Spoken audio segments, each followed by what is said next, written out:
الحمد لله نحمده ونستعينه ونستغفره ونؤمن به ونتوكل عليه ونعوذ بالله من شرور أنفسنا ومن سيئات أعمالنا من يهده الله فلا مضل له ومن يضلله فلا هادي له ونشهد أن لا إله إلا الله وحده لا شريك له ونشهد أن سيدنا ونبينا ومولانا محمدا عبده ورسوله وسلم تسليما كثيرا كثيرا أما بعد فأعوذ بالله من الشيطان الرجيم بسم الله الرحمن الرحيم الذي خلق الموت والحياة ليبلوكم أيكم أحسن عملا وقال تعالى أفحسبتم أنما خلقناكم عبثا وأنكم إلينا لا ترجعون صدق الله العظيم.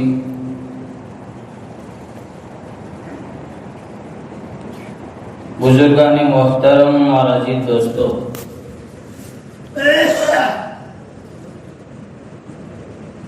اللہ جل جلالہ و عم نوالہ نے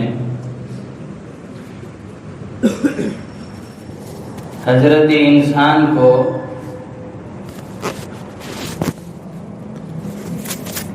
نہ بیکار پیدا کیا ہے اور نہ بے مقصد.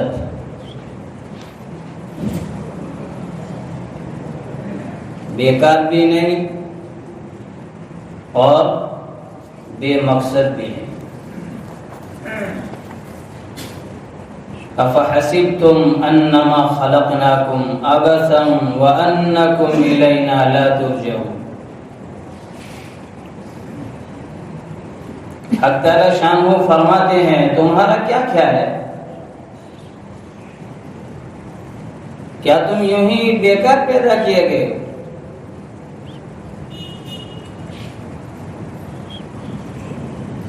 کیا تم ہماری طرف واپس لوٹائے نہیں جاؤں گے؟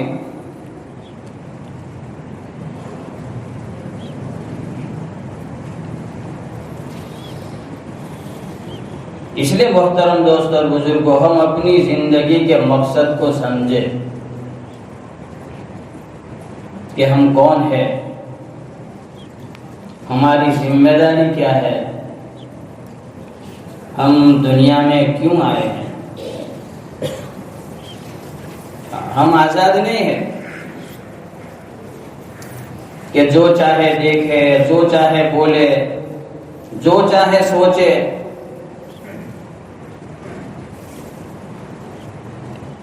ہم یوں سمجھتے ہیں کوئی دیکھنے والا نہیں، کوئی سننے والا نہیں.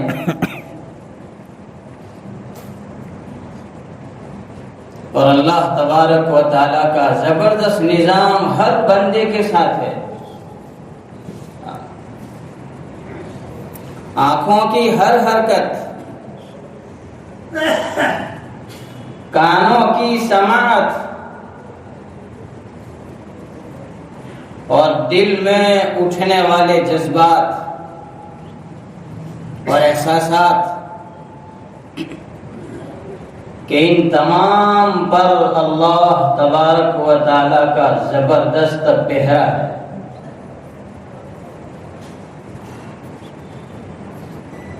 اصل میں اس کے مذاکرے ہمارے گھروں کے اندر نہیں رہے، اس لیے اس کا احساس ہی نہیں. اور یہ ساری باتیں قرآن پاک میں اللہ تبارک و تعالیٰ نے بیان فرما دی ہے۔ ایک جگہ حق تعالیٰ شان میں ارشاد فرماتے ہیں ما يلفظ من قول الا لديه رقيب عتيد۔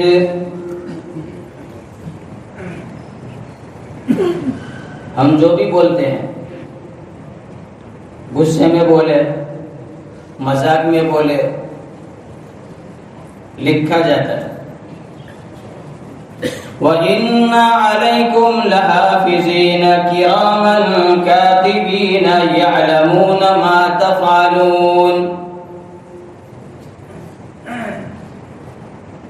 یہ صورتیں ہم اکثر سنتے رہتے ہیں، لیکن اس میں کیا مضمون ہے؟ ہم کو کبھی توفیق نہیں ہوئی کسی عالم صاحب سے، امام صاحب سے، کسی جاننے والے سے معلوم کرے کہ یہ کیا کہہ رہے ہیں، قرآن یہ آیات کیا کہہ رہی ہے، کہ دو فرشتے ہر آدمی کے ساتھ، ایک دائیں اور ایک بائیں، اور یہ فرشتے ایسے کہ ان کو نہ کھانے کی ضرورت، نہ پینے کی ضرورت، نہ آرام کی ضرورت کہ چلو فرشتے آرام کریں گے تو ہم جو چاہے کریں۔ ہماری ہر حرکت پر کڑی نگاہ ہے۔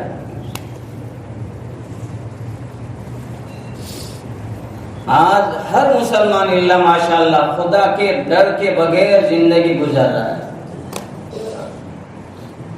اور یہ ہماری محنت دوستو اندر میں ڈر، اندر میں خوف پیدا کرنے کی محنت ہے،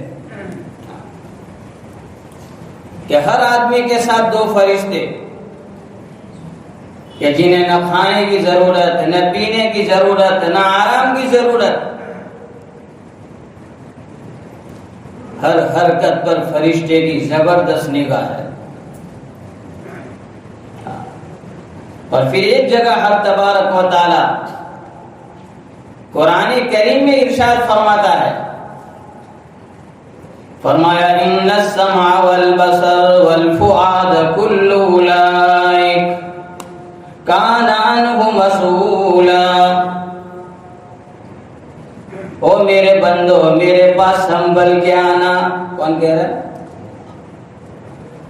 یہ کس کا بیان ہے بھائی؟ ارے بولو اللہ کا۔ او میرے بندو میرے پاس سنبھل کے آنا، میں تمہاری آنکھوں سے پوچھوں گا کیا دیکھتی رہی؟ رات میں تنہائی میں تم اکیلے تھے، کیا دیکھتے تھے؟ ہم یوں سمجھتے ہیں ابا نہیں جانتے، ماں نہیں دیکھتی، بھائی کو نہیں خبر۔ ہم تمہاری آنکھوں سے پوچھیں گے کیا دیکھتی رہی، تمہاری کانوں سے پوچھیں گے کیا سنتے رہے،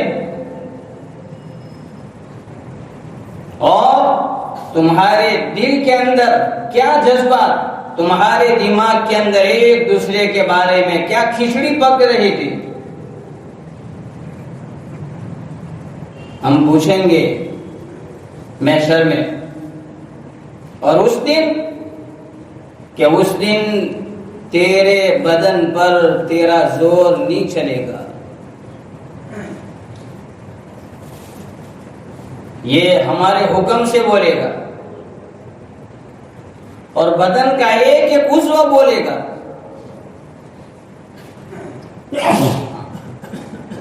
اور خود انسان اپنے بدن سے کہے کہ ارے تجھے کیا ہو گیا بھائی، میرے خلاف تو گواہی دے رہا ہے۔ زبان بدن کو حق تبارک و تعالی قوت گویائی عطا فرمائے،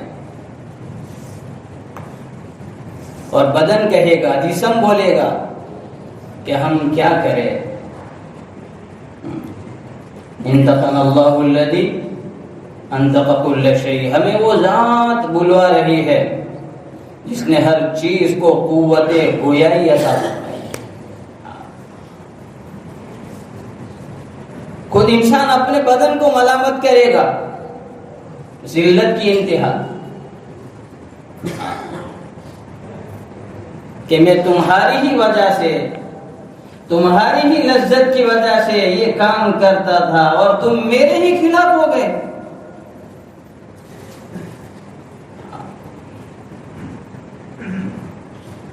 ابھی تو حق تبارک و تعالی نے اختیارات دیے ہیں، جو چاہے دیکھو، جو چاہے بولو، جو چاہے پکڑو، جہاں چاہے چلو. لیکن اللہ کو ناراض کر کے گئے ہیں، اپنے جان اور مال کا استعمال صحیح نہیں کیا ہے،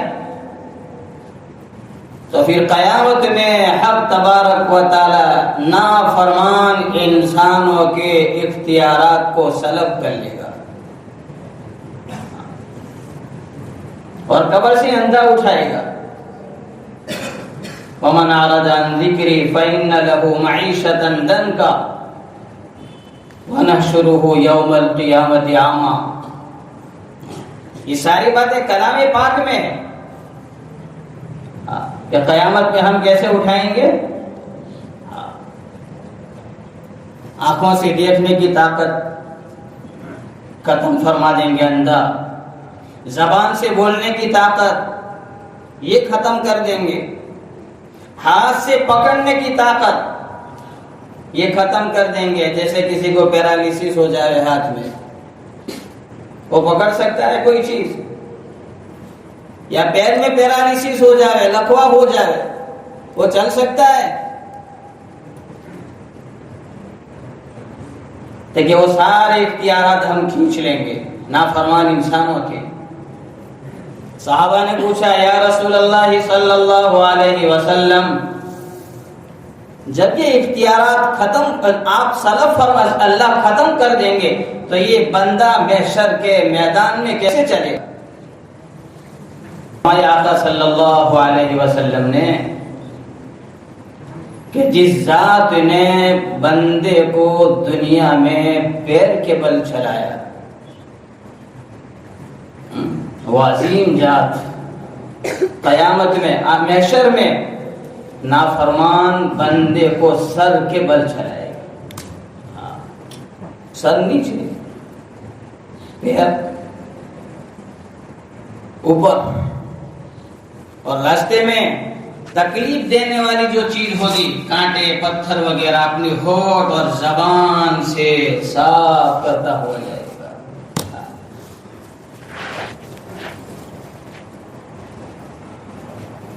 اس کے بارے میں ہم کبھی سوچتے نہیں، کبھی اس کا مذاکرہ نہیں، کبھی ہم بھی نہیں سوچتے. اور یہ سب سے بڑا مسئلہ ہے اور ہم تمام کے لیے مسئلہ ہے. اللہ ہی حفاظت فرمائے. اليوم نختم على افواههم وتكلمنا ايديهم وتشهد ارجلهم بما كانوا يكسبون. روزانہ سورہ یاسین کی تلاوت کرتے ہیں.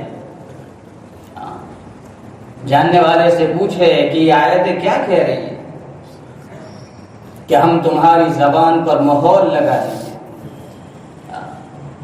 تمہارے ہاتھ اور تمہارے پاؤں تمہارے کیے کرائے کا کھلا ثبوت اپنی زبان سے پیش کریں گے.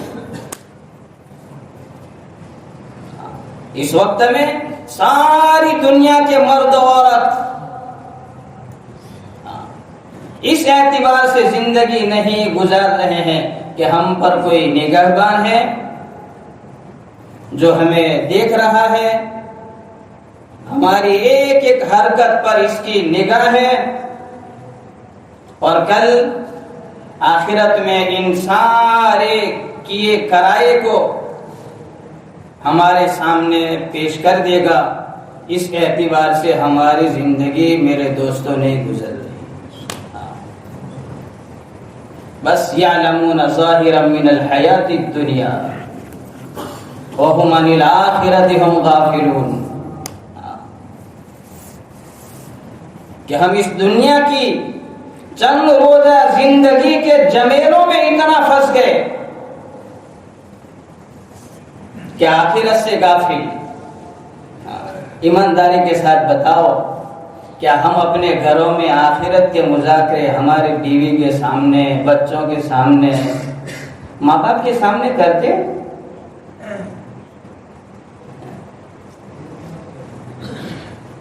کہ یہ دنیا میں آنے والے حوادثات، کہ ایمان سوز ہوائیں،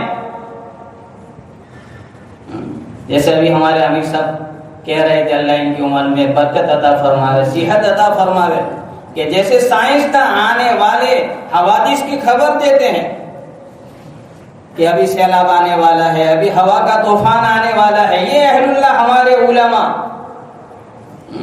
کہ جو ایمان سوز ہوائیں ہمارے اوپر آ رہی ہے، اس کے بارے میں ہم کو متنبع کر رہا ہے کہ دیکھو ایسے حالات آ رہے ہیں، ایسے حالات آ رہے ہیں، ایسے حالات آ رہے ہیں.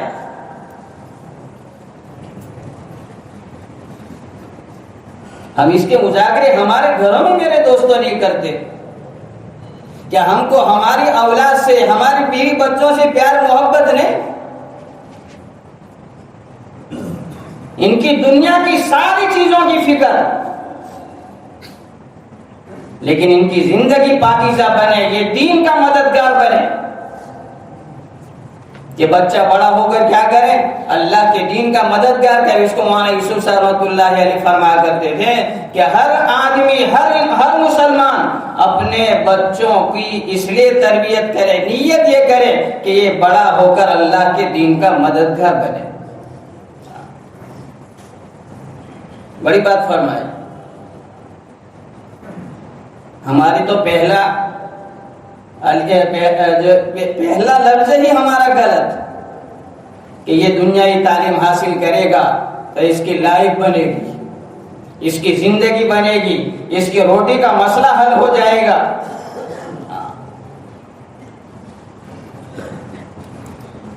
تو ہمارے گھروں میں دوستو آخرت کا مذاکرہ ہم نہیں کریں گے تو ہماری اولاد کی ایمان کی حفاظت کا کیا ہوگا؟ یہ آنے والے حادثات، یہ زبردست حالات آ رہے ہیں، زبردست حالات، لیکن ہم اپنی روٹی اور بوٹی اور ووٹی کے اندر مست ہے، کچھ فکر نہیں. حق تبارک و تعالیٰ نے بہت احسان کیا، بہت احسان کیا، بہت احسان کیا کہ ایک زبردست کام اللہ نے دیا جس کو دنیا دعوت اور تبلیغ کے نام سے جانتی ہے. اس کام کے ذریعے سے کیسے لوگوں کے نشے اترے ہیں اور اپنی زندگی کا مقصد ان کو سمجھ میں آیا کہ میں کون ہوں، میری ذمہ داری کیا ہے، مجھے دنیا میں کیسے زندگی گزارنی چاہیے. اس کا احساس پیدا ہوا دعوت سے اور ایک ماحول بن رہا ہے اس وقت میں. محترم دوست اور بزرگوں، ہم تمام پر دعوت کے تقاضے بہت زیادہ ہے. اب کام کو رسمیت سے ہٹا کر قربانی کے اوپر لانا ہے، اور قربانی کے لیے کیا کریں گے؟ دوسروں پر محنت. ارے بولو کہ نہ، اپنی ذات پر محنت سب سے پہلے کہ میں تیار ہوں. یہ جذبے ہمارے ہو کہ دین کا کوئی بھی تقاضا کہ اس کے لیے میں تیار ہوں، میں تیار ہوں، میں تیار ہوں. اب تو کمر باندھنی ہی پڑے گی ہر حال میں. اللہ کے دین کے لیے اپنا جان اور اپنا مال لگانا ہی پڑے گا، اور اپنی ذات کی اصلاح کے لیے ہم جماعتوں میں جاتے ہیں تو دوسروں کی اصلاح کے لیے نہیں، بلکہ کس کی اصلاح کے لیے؟ اپنی اصلاح کے لیے. کہ اپنی اصلاح کی نیت سے جائیں گے تو فائدہ ہی فائدہ، اور اگر نیت دوسری ہے تو پھر کئی مرتبہ ہمارے بڑے مثال دیتے ہیں. جیسے وہ پتھر ہوتا ہے ہیرا، اس کو صاف کرنے کا وہ کیا کہتے ہیں؟ اس کو نیتیرا، گجراتی میں ہوں کہ ہی نہیں. کہ اس پر گھسنے والا پتھر کہ وہ تو کروڑوں کا ہو جاتا ہے اور وہ 10-15 روپے کا ہی وہ ہوتا ہے، اس کی کوئی قیمت نہیں. تو اپنی اصلاح کی نیت سے اللہ کے راستے کے اندر نکلے، قربانی کے ساتھ نکلے، فکر کے ساتھ نکلے اور امت کا غم ہمارے سامنے ہو کہ اس وقت امت پر کیسے حالات ہیں، ہمارے مسلمان جوان لڑکیاں اور جوان ہمارے کیسی زندگی گزار رہی ہے، یہ آنے والے حالات اس کا مقابلہ یہ کیسے کریں گے؟ اس کے لیے ہمیں کیا کرنا ہے کہ اس کے لیے ہمارے گھروں میں اس کے مذاکرے اور ہمارے گھر کے ہر فرد کو ایمان کی بنیاد پر ہم اٹھائیں۔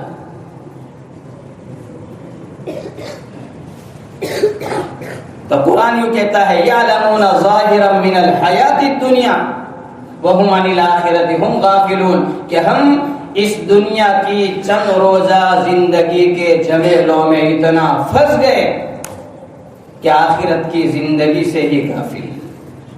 خواجہ عزیز الحسن مظلوم رحمۃ اللہ علیہ اللہ والوں میں سے عالم تو نہیں تھے، بڑا عہدہ تھا ان کا، خواجہ عزیز الحسن میں شاید کلیکٹر تھے۔ حضرت تھانی نور اللہ مرکزہ کے ہاتھ میں ہاتھ دیا۔ صحبت بہت بڑی چیز ہے اور ہم تمام کو دوستوں صحبت کی بہت ضرورت ہے، دعوت کے ساتھ ساتھ صحبت اہل اللہ کی۔ تو یہ شاعر بھی تھے اور اچھی اچھی باتیں اشعار کے اندر فرمایا کرتے تھے۔ تو یہ اس پر فرمایا کرتے تھے تجھ کو غافل فکر وقوع کچھ نہیں، کیا فرماتے تھے؟ تجھ کو غافل فکر وقوع کچھ نہیں، کھانا دو کا عیش دنیا کچھ نہیں۔ ارے سمجھتے ہو بات؟ تجھ کو غافل فکر وقوع کچھ نہیں، کھانا دو کا عیش دنیا کچھ نہیں، زندگی ہے چند روزہ کچھ نہیں، کچھ نہیں اس کا بھروسہ کچھ نہیں۔ آخرت کی ہمیں فکر، آخرت سے بالکل غافل، تو اس کو غافل فکر وقوع یعنی آخرت۔ ہم دنیا ہی کی چند روزہ زندگی کے جھمیلوں میں اتنا پھنس گئے کہ ہم تمام اپنی زندگی کے مقصد کو بھول چکے کہ میری زندگی کا مقصد کیا ہے، کہ یہ زمین، یہ آسمان، یہ چاند، یہ سورج، یہ ستارے، یہ سیارے، یہ ہوائیں، کہ یہ سب کا سب انسانوں کے لیے، کس کے لیے بھائی؟ اور انسان کو حق تبارک و تعالیٰ نے اپنی ذات کے لیے بنایا ہے۔ واہ انسان تیرا کیا کمال کہ تجھے حق تبارک و تعالیٰ نے کس کے لیے بنایا۔ اسی لیے حدیث میں آتا ہے لا یسونی فی سماء ولا ارض، نہ مجھ کو میرا آسمان سہار سکتا ہے، نہ میری زمین مجھے سہار سکتی ہے، مجھے کون سہار سکتا ہے؟ ولکن یسونی قلب المومن، کہ نہ مجھ کو آسمان سہار سکے نہ زمین سہار سکے، مجھے کون سہار سکے؟ کہ مومن کا دل مجھے سہار سکے۔ مومن کے دل میں اتنی طاقت کہ یہ خدا کی ذات کو سہار سکے، لیکن ہر مومن نہیں، ہر مسلمان نہیں، وہ مومن کہ جس نے اپنی جو ہے اپنے دل کو جس نے مزکا کیا، پاک کیا، صاف کیا، اور اپنی جان اور مال کا استعمال اس نے صحیح کیا، کہ یہ زندگی کے ہر شعبے میں یہ پابند ہے اللہ کے حکموں کا، کہ اس کا جان کا استعمال صحیح، اس کے مال کا استعمال صحیح، جس کو حضرت مولانا یوسف صاحب رحمۃ اللہ علیہ فرمایا کرتے تھے کہ یہ دعوت کی مبارک محنت یا یہ تبلیغ کی محنت یہ تو اس لیے ہم نے شروع کی کہ لوگ اپنے جان کے استعمال کے بارے میں آزاد ہو چکے تھے، کہ میری جان ہے جہاں چاہوں لگاؤں، میری آنکھیں جو چاہے دیکھو، تمہیں کیا؟ اور مال کے استعمال کے بارے میں آزاد ہو چکے تھے۔ اس دعوت کی محنت کے ذریعے سے ہم قیامت تک آنے والے مسلمانوں کو اور انسانوں کو یہ بات بتلانا چاہتے ہیں کہ وہ مومن تو زندگی کے ہر شعبے میں تو آزاد نہیں ہے بلکہ پابند ہے، پابند۔ کس کا پابند؟ کہ خدا کے حکموں کا پابند، کہ جب جان کا استعمال صحیح ہوگا، مال کا استعمال صحیح ہوگا، تو پھر حق تبارک و تعالی جان اور مال کے صحیح استعمال کی بنیاد پر اس کی زندگی کو برکت والی بنا دیں گے۔ دنیا میں ہم برکتیں دیں گے۔ یہ مومن کے ساتھ مولانا ابراہیم صاحب اکثر فرما کرتے ہیں، مومن کے ساتھ خاص انعام کہ ایمان اور اعمال پر اللہ جل شانہ دنیا میں برکتیں دے گا، اور آخرت میں اس کا بدلہ، غیروں کو بدلہ ملے گا، لیکن کچھ نہیں، مر گئے ختم، آؤ پھر عذاب میں، ہمیشہ ہمیشہ کا عذاب۔ اور یہاں مومن کے ساتھ یہ کہ ہم ایمان اور اعمال پر، جان اور مال کے استعمال کے صحیح کرنے کی بنیاد پر دنیا کے اندر ہم کیا دیں گے؟ اس کو برکتیں دیں گے، اور مرنے کے بعد اس کا بدلہ۔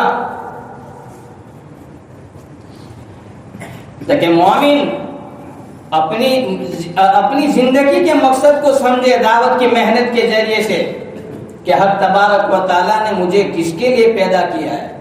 ابن آدم خلقت السماوات والارض، یا ابن آدم خلقت الاشیاء لیجرد وخلقتک لیجری، کہ میرے بندے یہ زمین اور آسمان اور اس میں جو کچھ ہے سب کا سب کس کے لیے؟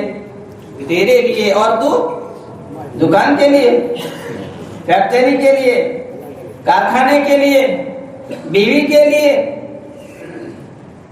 کیا نا وخلقتک لیجری، اور تجھے میں نے اپنی ذات کے لیے بنایا ہے۔ فلا، آگے سنو کتنی پیاری حدیث قدسی، فلا تشتغل بما هو لك عمن انزله، او بندے جو کچھ میں نے تیرے لیے بنایا، جو کچھ میں نے تیرے لیے بنایا، تیرے لیے پیدا کیا، اس کی وجہ سے او میرے بندے تو مجھے تو نہ بھول کہ دنیا تیرے لیے اور تو ہمارے لیے۔ اور یہ دنیا کہ آپ تھوڑی دیر سوچیں گے تو احساس ہوگا کہ واقعتاً دنیا تو جو ہماری غلامت ہے، ایسا لگے گا کہ یہ دنیا کیا ہے؟ ہماری غلام، ہاں، کہ اس میں تو اللہ کی نافرمانی کر لے تو بھی سورج ہمارے لیے روشنی ڈالتا ہے، ظالم کے گھر پر بھی پوری روشنی ڈالتا ہے، عادل کے گھر پر بھی پوری روشنی ڈالتا ہے، سچے کے گھر پر بھی پوری روشنی ڈالتا ہے، جھوٹے کے گھر پر بھی پوری روشنی ڈالتا ہے۔ چاند کی کرنیں کہ یہ سچوں کے گھر پر بھی پڑتی ہے، عادل کے گھر پر بھی پڑتی ہے، اور ظالم کے گھر پر بھی پڑتی ہے۔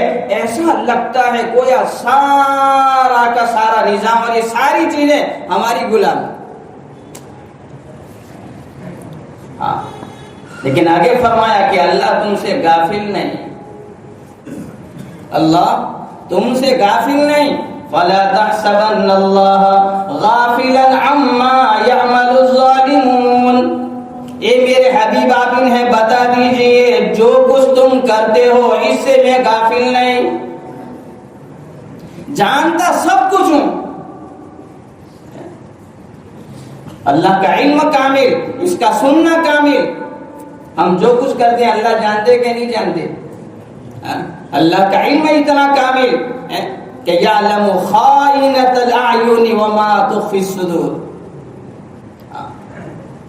کہ یہ آنکھ کی پتلی گردش کرتی ہے، یہ گردش کرنا خیانت کے ساتھ ہے یا دیانت کے ساتھ، یہ اللہ کے علم میں ہے۔ علم ہو آتم، اس کا علم کامل، اس کا سننا کامل، اس کا دیکھنا کامل، کہ سات زمینوں کے نیچے کالی رات میں کالے پتھر کے نیچے کالی چونٹی چلتی ہے۔ حق تبارک و تعالیٰ اس کے چلنے کے آہٹ کو سنتا ہے، اس کے اندر میں دھڑکنے والی دل کی دھڑکن کو سنتا ہے، چلنے کی وجہ سے جو لکیر بنتی ہے اللہ کہتا ہے میں دیکھتا ہوں۔ سلیمان علیہ السلام کے زمانے میں بارش نہیں ہوئی تو حضرت سلیمان علیہ السلام نے فرمایا کہ چلو صلاۃ استسقاء، بارش کی نماز کے لیے جنگل میں، تو حضرت سلیمان سب کو لے کر باہر نکلے جنگل میں. حضرت سلیمان علیہ السلام نے دیکھا کہ ایک چونٹی, وہ بھی ایک پیر سے لنگڑی, ہاتھ اٹھا کر دعا مانگ رہی ہے, اللہم اسقنا اللہم اسقنا اللہم اسقنا. حضرت سلیمان علیہ السلام نے فرمایا چلو چلو واپس, تمہارا کام تھا اس لنگڑی چونٹی نے کر دیا, اس کا سننا کام ہے. وَأَسِرُّوا قَوْلَكُمْ أَوِ اجْهَرُوا بِهِ إِنَّهُ عَلِيمٌ بِذَاتِ الصُّدُورِ. کہ تم زور سے بولو, آہستہ بولو, یا دماغ میں کھچڑی پکاؤ. ایک دوسرے کے بارے میں ہم کھچڑی پکاتے ہیں, پلان بناتے ہیں, سازش کرتے ہیں. اللہ انہ علیم بذات الصدور, کہ وہ تو دلوں کے بھید کو جانتا ہے. اللہ کی بڑائی کو ہم کیوں نہ بولے دوستوں, پتہ نہیں کس کی بڑائی ہم بولتے ہیں. امریکہ ایسا, جاپان ایسا, اور فلاں ملک ایسا, جرمنی ایسا, وہ ایسا. لیکن اللہ کی بڑائی, اس کے مذاکرے ہم نے ہمارے گھروں میں نہیں کیے تو باطل والوں کی طاقت ہمارے اندر اور ہمارے بچوں کے دلوں کے اندر آ گئی کہ اسی سے اب زندگی بنے گی. اس لیے اللہ کی بڑائی, اللہ کی قدرت سمجھاؤ کہ اللہ کون ہے, کیسی طاقت والا ہے, اس کا سننا کیسا.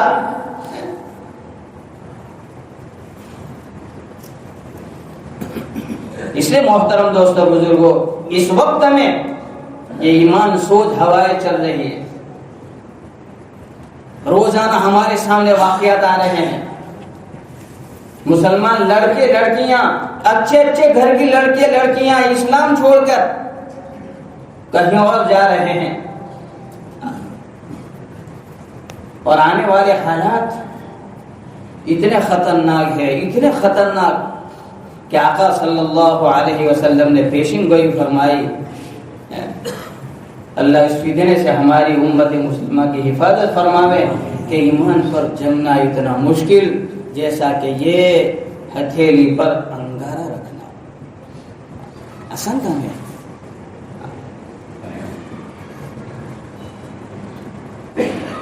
اس لیے ہم اپنی ذات پر رحم کھائیں, اپنے بچوں پر رحم کھائیں, آنے والی نسلوں پر رحم کھائیں, اور اس کام کو اور اس کام کے فوائد کو اور اس کام کی حقیقت کو سمجھیں کہ اس کام کے ذریعے سے اللہ جل شانہ نے کیسی کہاں کیسے ہدایت کی ہوائیں لہریں چلائی. وہ ساری کارگزاریاں, سارے واقعات ہم روزانہ سنتے رہتے ہیں. لیکن ایک ہم ہے کہ جیسے وہ پیرالیسس ہو جاتا ہے تو اس کو پورا سویا بڑا ہوا اندر, سوئی پورے اندر لگا دو, لیکن اس کو کچھ احساس نہیں. تو ہم تمام کو جیسے روحانی پیرالیسس ہو گیا ہے, کچھ فکر نہیں, بس اپنی روٹی, اپنی بوٹی, اور مہنگائی اور سستائی اور حکومت, اس کے بارے میں تو بہت فکر ہے. اگر اتنی فکر ایمان کے بارے میں آنے والی نسلوں کی فکر کرتے تو اللہ کی قسم اسلام آج دنیا کے اندر اور ہی انداز سے نظر آتا. آج حق جو ہے, حق اسلام کیا ہے, حق کہ وہ حق ہے کہ وہ اوپر ہونا چاہیے, لیکن وہ کیا ہو گیا ہے یار, کہ آج نیچے آ گیا. باطل کہ وہ نیچے رہنے والی چیز ہے وہ اوپر آ گیا. اس کے ذمہ دار کون, کہ اتنی محنت کے باوجود ابھی تو 10-12% مسلمان نمازی بنے. کتنی تنظیمیں, کتنے مدارس, کتنے خانقاہ, کتنی محنت دعوت کی. کلمہ نماز تک ابھی دین ہے, باقی معاملات, معاشرت, اس کے بارے میں تو جیسے آیتیں اتری ہی نہیں ہمارے اوپر. تو اللہ کہتا ہے فَلَا تَحْسَبَنَّ اللَّهَ غَافِلًا عَمَّا يَعْمَلُ الظَّالِمُونَ, بتا دو میرے بندوں کو, بندیوں کو, کہ جو کچھ تم کرتے ہو اس سے میں غافل نہیں. پکڑنے پر طاقت ساری. افامن الذین مکروا السیئات ان یخسف اللہ بہم الارض او یاتیہم العذاب من حیث لا یشعرون. ارے کتنی زبردست آیات. اے میرے حبیب اب بتا دو میرے بندوں کو, میرے بندیوں کو, کہ میں زمین کو حکم دوں اور تم سب کو اندر لے لے, تمہارے اندر سے کسی ایک کو زندہ نہ چھوڑے. میں اس پر بھی قادر. او یاتیکم العذاب من حیث لا یشعرون, یا تمہارے بازار گرم ہو, تجارت عروج پہ ہو, لین دین چل رہا ہو, شادی کاروبار ہو رہے ہو, اور اس کے ساتھ ہی میرے عذاب کا کوڑا آ برسے اور تم کچھ نہ کر سکو, میں اس پر بھی قادر. او یاخذہم او یاخذہم فی تقلبہم فما هم بمعجزین او یاخذہم ولا تخوف,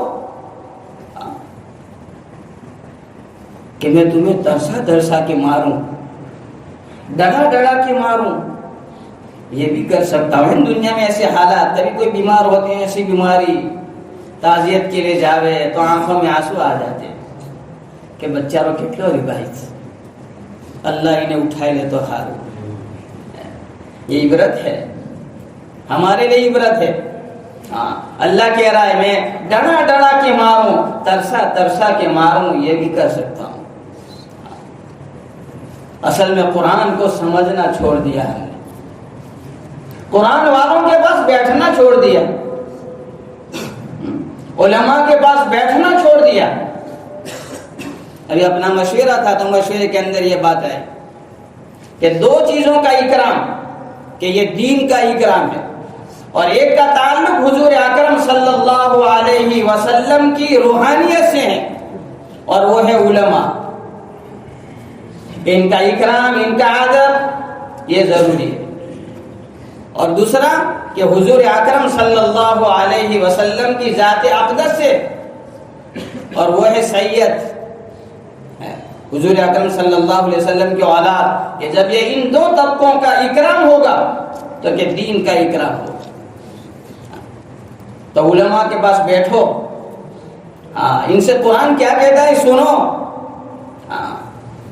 ہم علماء سے کبھی یہ نہیں ہو سکتے کہ ان کی کوئی ضرورت نہیں, یہ ہمارے سر کے تاج ہے, انہوں نے قربانیاں دی ہے, قرآن ان کے سامنے ہے, حدیث ان کے سامنے ہے, ان کی راتوں کی آہیں اور اللہ کے ساتھ تعلق,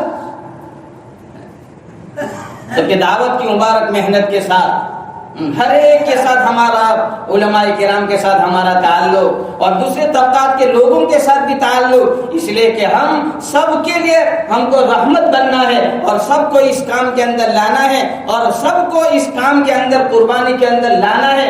اس کے لیے محترم دوست اور بزرگوں, ہم تمام کو اپنی ذاتی زندگی میں دین لانا, خدا کا خوف لانا, یہ محترم دوست اور بزرگوں بہت ضروری ہے. کہ علماء کے پاس بیٹھوں گے, جاننے والوں کے پاس بیٹھوں گے تو قرآن کیا کہتا ہے, حدیث کیا کہتی ہے, ہم کو سمجھ میں آئے گا کہ قرآن کیا کہتا ہے, کیسے ڈرا رہا ہے اللہ. آمنتم من فی السماء ان یخسف بکم الارض فاذا ہی تمور. سورہ تبارک الذی پڑھتے کیسے آیت ہے اندر, کہ کیا تم اللہ سے نڈر ہو گئے ہو. اللہ کہہ رہا ہے تم اللہ سے بے خوف ہو گئے ہو. کتنی زبردست اس میں وعید ہے. اللہ جل شانہ کیا فرما رہے ہیں کہ تم آسمان والے سے بے خوف ہو گئے ہو, تم نے اللہ سے ڈرنا ہی چھوڑ دیا, کہ میں تم تمام کو زمین کے اندر گاڑ دوں اور تمہارے اندر سے کسی ایک کو نہ چھوڑوں. آمنتم من فی السماء یرسل علیکم حاصبا فستعلمون کیف نذیر. تم آسمان والوں سے اتنا بے خوف ہو گئے ہو کہ میں جو ہے ہوا کے تیز تھپیرے جو تم کو تمہارے گھروں سمیت اڑا کے پھینک دے, تم نے اس سے ڈرنا چھوڑ دیا. تم قوم عاد اور قوم سمود کو بھول گئے کہ کیسا ان پر طوفان آیا ہوا کا. فطر القوم فیہا سرع کانہم اعجاز نخل خاویہ. قوم عاد کہ جن کے قد یوں کہا کہ 50-60 ہاتھ, فوٹ نہیں بلکہ ہاتھ ان کا قد ہوتا تھا. 300 سال کی عمر میں جا کے تو بالغ ہوتے تھے، اور 600 700 900 ان کی اوسط عمر ہوتی تھی۔